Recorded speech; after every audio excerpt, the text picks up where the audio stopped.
Gamer Ace here, back with another episode today. If you like my content, please like and subscribe and comment down below. But further ado, on with today's video. So, you decide to play fighter.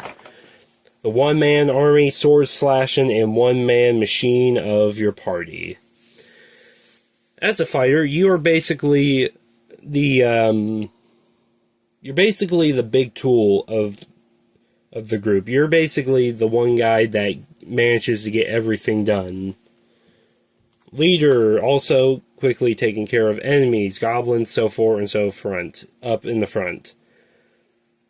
Also, you get multiple abilities as a fighter, as to swing harder, hit multiple enemies at a time, and also, know how simple it is, you get also a belly rub.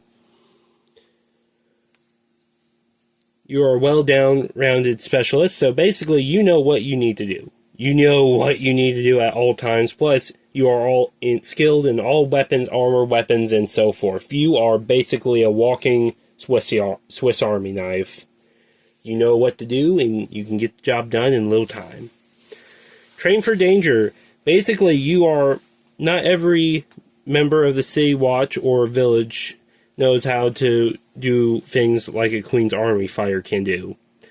Basically, you were trained to be a vicious and also well-trained soldier to even take care of enemies. Most of the time, it's mostly...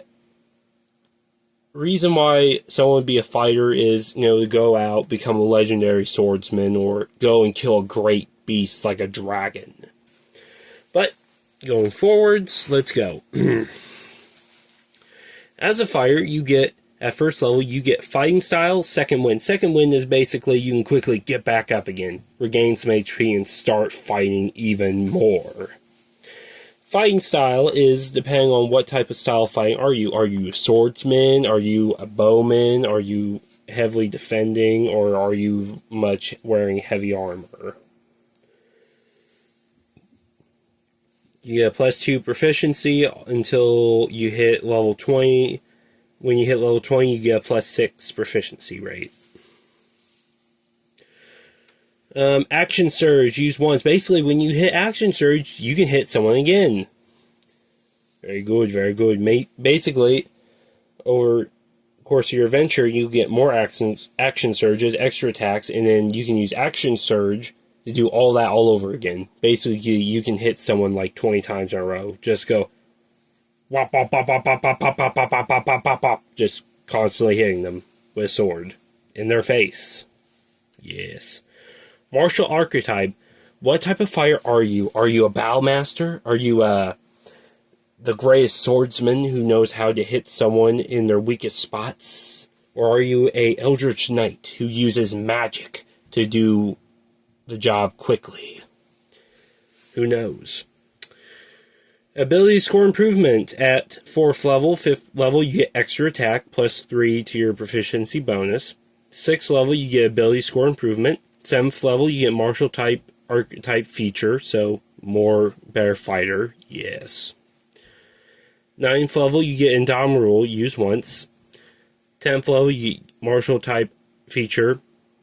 11th, you get extra attack. 12th, you get ability score improvement. 13th level, you get Indomitable. 14th, you get action ability score improvement. 15th, martial type archetype feature. 16th, you get an ability score. And 17th level, you get another action surge. Indomitable feature used 3 times. And at 18th level, you get another archetype improvement. And at 20th level, you get extra attack. Creating a fighter. Basically, when you're creating a fighter, you need to focus on this. Strength, Dex, Constitution. Also, what type of weapon are you going to use? Are you going to use a long sword? Or are you going to wield 2 weapons at a time? Are you going to wield 2 great axes? Class features. Hit points. You get 1d10 hit points per fighter level. At first level, it's 10 plus your Constitution modifier, and so on and so forth. Proficiency, all weapons, plus shield. Weapons, simple weapons, martial type weapons, tools, none. Saving throw, strength, constitution. Skills, choose 2 skills from acrobatics, animal handling, athletics, history, insight, intimidation, perception, and survival. Equipment. Starting from your following equipment, add additional equipment gained by your background. So, depending on what background you go through, as I said from our characters building video, this really depends on what weapon you get. At the start, you can do chainmail or leather armor, longbow, and 20 arrows. Martial weapon with a shield or 2 martial weapons. A light crossbow and 20 bolts, or 2 hand axes and a light. Or plus you get a Dungeoneer's pack or a Explorer's pack. Fighting style. So this is when we go into detail work. What type of fighting style do you go for? Archery, plus 2 to your bonus to attack rolls with a ranged weapon. Defense. While you're wearing armor, you get a +1 bonus to your AC. Dueling. When you are wielding a melee weapon in your one hand and no other weapon, you gain a +2 to damage rolls with this weapon. Great Weapons Fighter. When you roll 1 or 2 on your damage die for your attack, you make two-handed when you're wielding a two-handed weapon. Protection. When a creature you see attacks a target other than you within 5 feet, you can use your reaction to impose a disadvantage on the attack roll. You must be wielding a shield. 2-weapon fighter. When you are engaged in 2-weapon fighting, you can add your ability modifier damage to your second attack. So yes. Second wind. You have a limited well of stamina that you can draw from to protect yourself from harm, or you can turn it to use for a bonus action to regain hit points equal to 1d10 plus your fire level. Features finish a short or long rest or use it again. Action surge. When you use this feature, you finish a short, long rest. You can redo basically all that over again. You can hit them multiple times. Martial archetype. Here we go. Here are the martial archetype fighters. You have Champion, Battlemaster, Eldritch Knight. Let's go quickly into Champion because they are, well, simple. As a champion, basically you are a champion fighter. Someone has made you their champion. As a champion fighter, you get improved criticals. Starting at 3rd level, instead of being a 20 to impose a critical, is a 19 for a critical. Remark athletics. You can add half of your proficiency bonus, plus round up your strength and dexterity and constitution. Doesn't already use your proficiency bonus to do better on your athletics saves. Additional fighting style. You also get 1 more fighting style. So I would suggest, if you're playing as a champion, I would personally go with 2-weapon fighting along with dueling, so you can add more damage, or Great Weapon Fighter with 2-weapon fighter. Best times. Superior criticals starting at level 15. Your weapon's attack score criticals on a roll of 18 or 20. So basically any of those 3 numbers you are better with. Survivor. Your attendance to primal pinnacle and resilience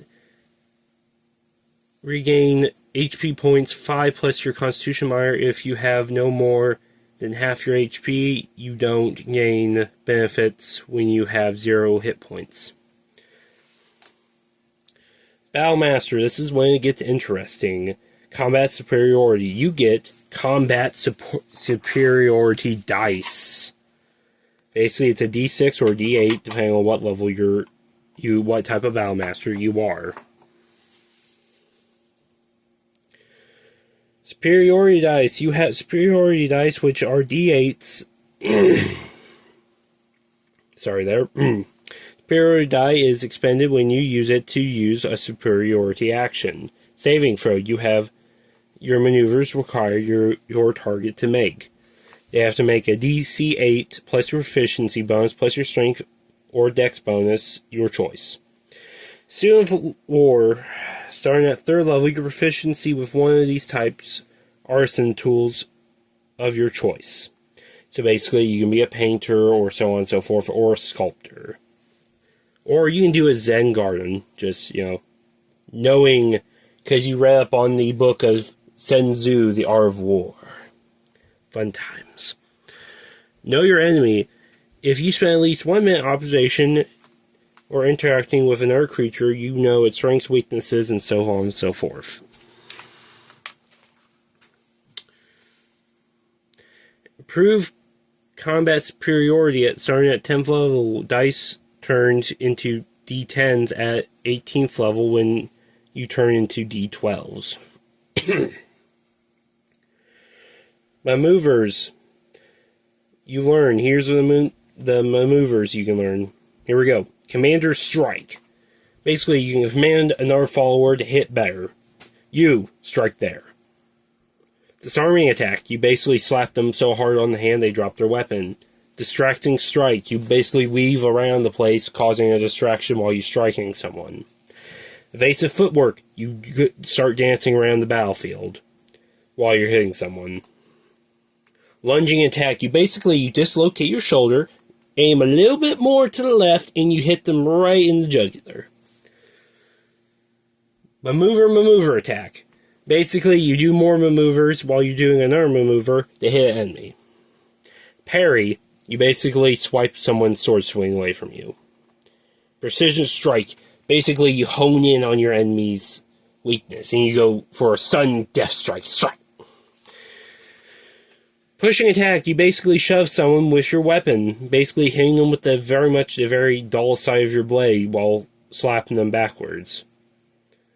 Rally. You basically do a battle chant, causing your allies to rally to you so you can tell them to hit faster. Respite. Creature that misses your attack, you can use a reaction to extend one superior die to hit them again. An attacker's damage roll. Sweep attack. You hit them at their ankles and knock them over. Trip attack. You kick them in their shins. That's Battlemaster. Eldritch Knight. You gain magic from the arcane, or you gain it from another powerful being, giving you magic, allowing you to fight as a Eldritch Knight. Eldritch Knights are simple. They're like the, I'm not going to say it, that they're not exactly like the Arcane Trickster Rogue, but they have somewhat of the same spellcasting. Almost the same spellcasting roles, but a little different. Basically, you're a wizard. You are a fighter who uses a spell book that allows you to cast magics. Specifically, war magics. Eldritch Strike, you basically use spells including Eldritch Blast, Arcane Charge, ability temporary, use Fairy Feet of Unincorporated Space so you can move faster up in combat, improve war magics. But we have hit the end of today's episode, and that is Simply Fighter. If you like my videos and wish for future, D&D stories and future other videos, please like and subscribe and comment down below. This is the end of today's episode.